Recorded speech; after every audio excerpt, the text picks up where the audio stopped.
What if suffering is life's greatest truth? Instead of avoiding pain, what if embracing it led to deeper meaning and peace? Arthur Schopenhauer, a 19th century philosopher, saw suffering as the essence of life.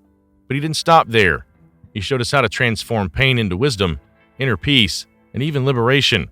In this video, we'll explore 9 powerful insights from Schopenhauer that can change the way you view suffering and help you live a more meaningful life. Let's dive in. Number 1. Suffering is the essence of life. Let's begin with Schopenhauer's most fundamental insight. Suffering is the essence of life. For Schopenhauer, suffering isn't just part of life, it's its very core. It's not something that simply happens from time to time. It's embedded in the fabric of existence itself. To understand why he believes this, we must first look at his view of the human condition. Schopenhauer believed that life is driven by an unyielding force, the will, a blind, irrational drive that compels all living beings to strive for survival, growth, and reproduction. But the problem with the will is that it's never fully satisfied. The moment one desire is fulfilled, another desire immediately arises.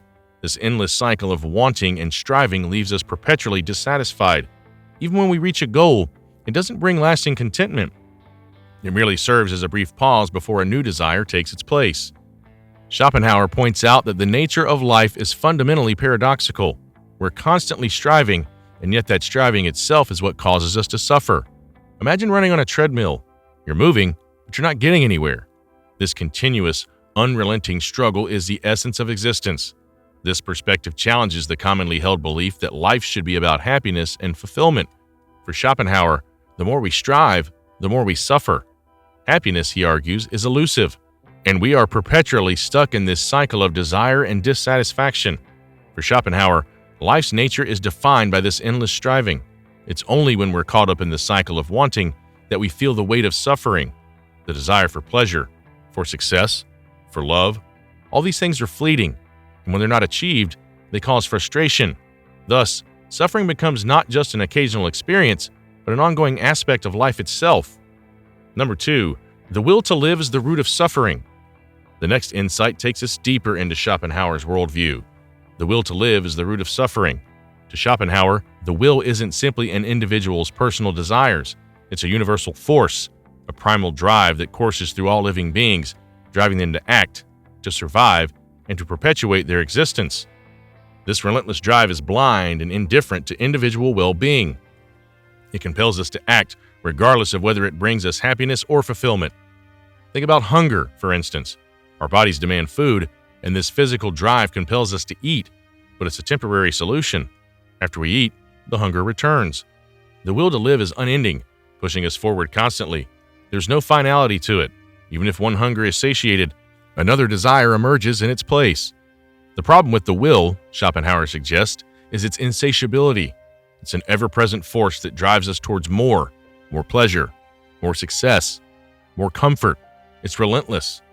As Schopenhauer puts it, the will to live is blind. It doesn't care for our happiness or well-being. It only demands action. This means we're always striving for something, but we never truly attain satisfaction. What makes this even worse, Schopenhauer argues, is that it's not just the external desires, the things we want for lives, but also the internal desire for existence itself that keeps us in a constant state of dissatisfaction. The will keeps us locked in this endless loop. The more we strive, the more we suffer. And the longer we're alive, the more desires we accumulate, making suffering inevitable. Number 3, the illusion of satisfaction. Schopenhauer's third insight deals with the illusion of satisfaction. We often believe that if we could only achieve our desires, whether wealth, fame, or love, then we'd be free of suffering. We think that satisfaction is just beyond our grasp, but Schopenhauer is clear. Even when we achieve what we want, it doesn't bring lasting satisfaction. Imagine a person who works their entire life to amass wealth.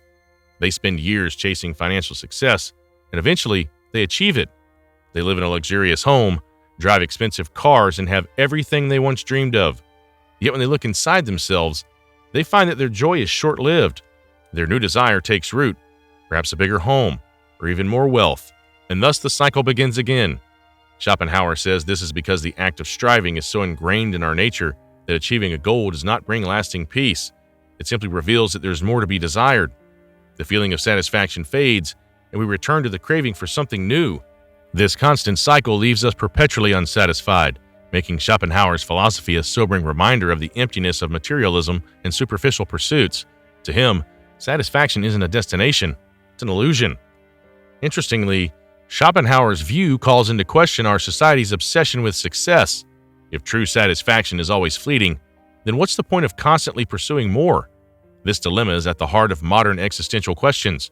It forces us to reflect not just on what we're striving for, but whether the pursuit itself is leading to genuine fulfillment. Number 4, suffering as the path to wisdom. But all is not lost. Schopenhauer believed that suffering, though painful, can lead to wisdom. If we look at our own struggles, pain, and hardship, they often lead us to question deeper aspects of our existence. What is the purpose of all this striving? What is the meaning of our pain? When we face suffering, we're forced to confront our limitations, our vulnerability, and the impermanence of life. This confrontation can make us more reflective, more humble, and ultimately, more aware of the true nature of life. Schopenhauer believed that those who had suffered deeply were better positioned to grasp the deeper truths of existence. They had seen the underbelly of life, the suffering that so many try to avoid, and through that exposure, they could better understand what it means to live authentically. It's only through suffering, he argues, that we're able to glimpse the ultimate truth, the realization that life is inherently tragic and that the constant pursuit of desires will never lead to lasting happiness. This understanding isn't pessimistic, rather it's liberating. By accepting suffering and seeking wisdom through it, we can cultivate peace and detachment, moving beyond the ceaseless cycle of desire. Number 5, escaping the will through art. Now, let's talk about one of Schopenhauer's most fascinating insights, escaping the will through art. For Schopenhauer, art provided one of the most profound ways to transcend the constant demands of the will. When we engage with art, whether it's through music, literature, painting, or other forms of creativity, we experience something that allows us to step outside of ourselves, if only momentarily. Art, in Schopenhauer's view, is a form of transcendence. It allows us to experience beauty and meaning that exists beyond our individual desires and struggles. When we engage with a work of art, we're not concerned with what we want or don't want. Instead, we're immersed in the aesthetic experience itself.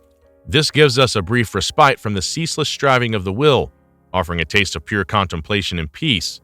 Schopenhauer believed that in these moments, we're able to glimpse something higher than our individual existence. We connect with a universal truth, and for a fleeting moment, we experience freedom from suffering.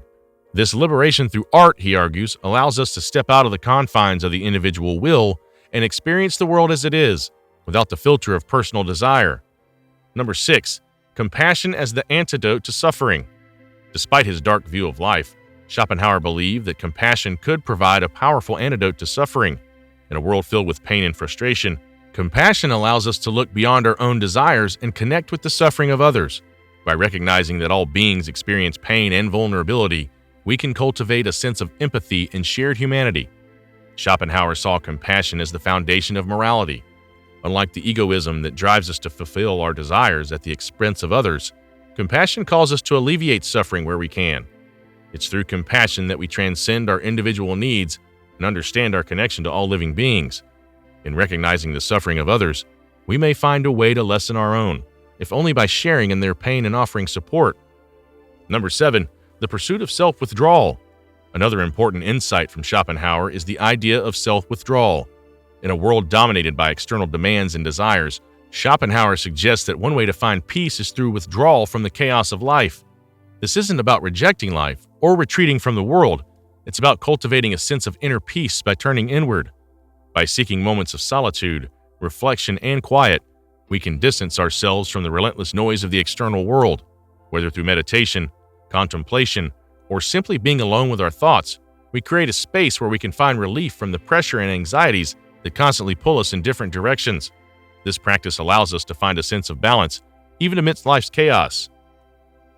Number 8, the importance of resignation. One of the most profound aspects of Schopenhauer's philosophy is the idea of resignation.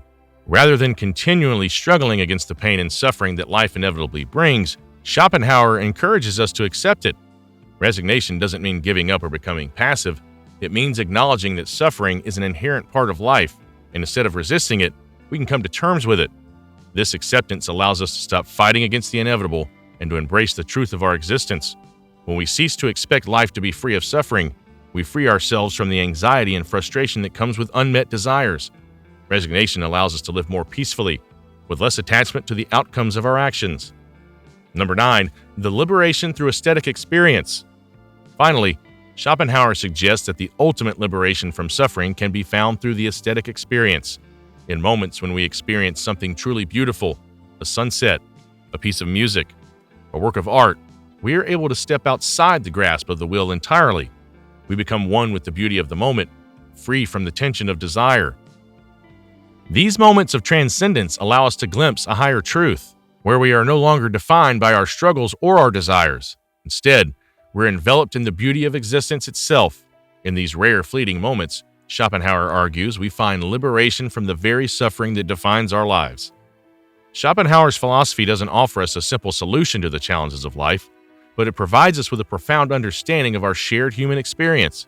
By accepting the inevitability of suffering, engaging in compassion, seeking moments of aesthetic transcendence, and cultivating wisdom through introspection, we can find peace in a world that often seems full of pain.